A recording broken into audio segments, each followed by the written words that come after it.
G'day mate, Uncle Loz here. Here's my Sheila, Auntie Liz, and we're going to be heading down under. We're so bad.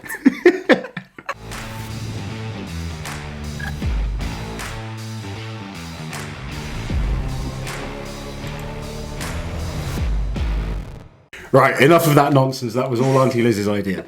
Anyway, we are heading down to Australia in January. We cannot wait, never been before.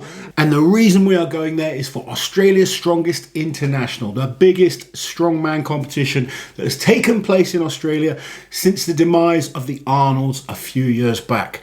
Auntie Liz, tell everyone what they need to know. Okay, so this is actually going to be the first international competition since the pandemic in Australia. So we're all very, very excited to be welcomed back to the country. Welcome back. We've never been.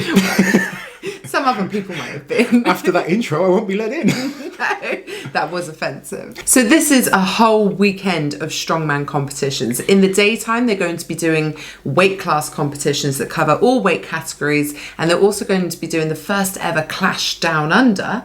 But we're here to talk about the pro men's and women's show, which is on the Friday and Saturday night. Friday is the women, and it is the Friday Night Lights, and Saturday is the men, and it's called Saturday Night Slam.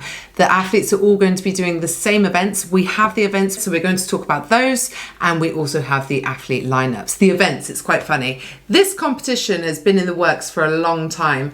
There are some huge similarities between the events here and the events at the Rogue Invitational. Purely coincidental. I don't think it's too bad. I know the organiser kind of, once he saw the events at Rogue, he was like, no. What? But to be fair, I think there's some differences. There are differences. Yeah, he doesn't have a roller coaster. So, we'll take a look at these events. So they're going to kick the show off with a log for max. They have two separate logs. So they have a 10-inch log in diameter for the women, and they are using the Mad Max style log that some of you may have seen used at the Arnold's Australia in the past, which empty weighs 170 kilos. So a log for max. For the men, we should point out the Mad Max. Yes, I think that's clear. The women are getting very strong, but so far I think 140 kilos is the current women's record. Event number 2 then is a deadlift, and it's an interesting take on kind of a Ukrainian deadlift. So the athletes are going to be stood on top of a big tower, and once they've pulled a successful lift, 10 kilos will be added to the lift. Then they pull again. That will go up 10 kilos 10 times or until they can't pull anymore. So presumably if they manage all 10 weight jumps, then it's going to be timed, but otherwise it's going to be for reps. It sounds nasty. Very nasty. The tower looks impressive. They're going to be high up. It's going to look visually awesome. Obviously, they saw the deadlift at Rogue and were like, no, it's the same kind of thing, but there is some very different, big differences as well. I think it's going to look pretty cool. Event number 3 is the Quest Stone for Distance. This is a stone that Stand or Submit have made. Both categories, men and women, will be lifting the same stone, but there is a gap in the middle where they can insert a solid steel weight. Insert to make the weight heavier for the men. So the same implement, but heavier for the men than the women, and then it is literally carry it as far as possible. Very traditional Husafell type carry, shield carry type event. And Stand or Submit do make some amazing kit. They made kit for the World Ultimate Strongman in the past. They've made kit for the Arnold Australia and a number of other big shows as well. So the next event is the Steelworks Tower. Now this is a 9-metre tall structure that was supposed to be unveiled at the Arnold's 2020 in Australia, but it was cancelled 5 days before because of COVID. So this is the first time it's getting a proper dusting off and airing, and it is a hoist event. Athletes will be hoisting a 200 kilo something, a massive block, and it's going to be fastest time wins or who can get it the highest. 9 meters, that's pretty tall. It is tall. I think, again, it's going to look visually pretty damn awesome. And then the final event. Now, I have to say, you guys that watch this channel regularly will hear us say, and the final event is Atlas Stones. We're fed up of seeing Atlas Stones, blah, blah, blah, blah, blah. Well, we have Atlas Stones, but with a twist, and I must say I like this twist. Very different type of Atlas Stones. We are doing Atlas Stone for max. Yes. When do we ever see Atlas Stone for Max outside of Rogue Record A Breakers? 1.2 meter platform that they're going to lift over.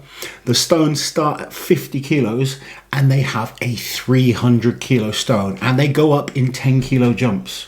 So is this like a rising bar type thing? Just jump in whenever you want, roll the stone along? Like...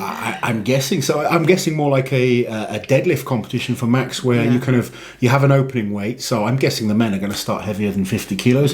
I'm guessing the women will as well, to be quite honest. But this is how many they have. They have from 50 up to 300, I believe, in 10 kilo jumps. That's absolutely crazy. Let me just check. Yeah. We should point out for the max log that they're opening with, they get 3 lifts. I'm guessing it's a different format for the Atlas Stone. Yeah, we will find out more information, but as far as we know, the log is 3 lifts, nominated a bit like a powerlifting competition. Yeah. The stones, I'm not so sure. As the last event, maybe they will just want to push and see how high someone can go up. Both of these shows are going to be available to watch online on ADLPro.Live. So this is the same company that streamed Clash on the Coast this year and also the Shore Classic. So becoming really big in the industry. Really cool guys that run the ADL. And they're doing an amazing job, so I think it would be an awesome stream. So on to the athletes then, starting with the women. And first up, we have Jo Kimitunga, who is the runner-up in Australia's Strongest Woman. We also have current Australia's Strongest Woman, Ali Clare. We also have Nicole Jenrich, who was Australia's Strongest Woman 2019. As well as Megan Clark, who won the under 82 kilo class in 2022. We also have the current under 73 kilo Australia champion, Camilla Fogagnolo, who was also the Arnold's under 64 champion in 2020. As well as our Australian athletes, we have New Zealand's Strongest Woman, Shayna Wirihana, who won that contest earlier this year. So joining those ladies, we have 4 international superstars from the Strong Woman circuit, starting with Donna Moore, 3 times World's Strongest Woman. We have Andrea Thompson, 2019 World's Strongest Woman. We have the Strongest Woman in Canada, Sam Bellevue. And finally, the under 82 kilo champion, Nadia Stowers. So over to the men, we're starting off with Australia's Strongest Man, Jordan Osborne. We met Jordan at ESCL this year. Fantastic athlete, really rising fast. Looking forward to seeing him in this one. Also from Australia, we have Sean Gillen and Sam Lesurf. As well as World's Strongest Man competitor this year, Jean-Stephen Correbuff, who was 2019 Australia's Strongest Man. We also have 2-time Australia's Strongest Man, Eddie Williams, who people will know from Giants Live competitions and also has competed at World's Strongest Man. And the ever popular Rongo Keane. Cannot wait to see Rongo competing again. He is an amazing character within the sport. Also coming over is the current New Zealand Strongest Man, Matt Rack. And finally, we have our international athletes, starting with Rob Kearney, Rauno Hainler, Mitch Hooper, Maxime Boudreau, and Gabriel Pena. So, real interesting list there. Going to be some fabulous competition, some cool looking events, and an opportunity for the Australian strength community to show what they are capable of. I think we got through the names okay. Do you think anyone noticed how many takes it took? Why did it take so many takes? Because of me. Always there because of me. There was some tricky ones. There was some tricky ones. Hopefully we got there in the end. I'm sure we butchered a few. We're sorry. We do apologise. I apologise for Liz. I apologise myself too. But we cannot wait to come to Australia. It's going to be epic. Big strongman competition happening in the Southern Hemisphere. That has to be exciting. We will of course keep you guys updated as more news comes through. So make sure you are subscribed to the channel so you don't miss any of our awesome, interesting videos.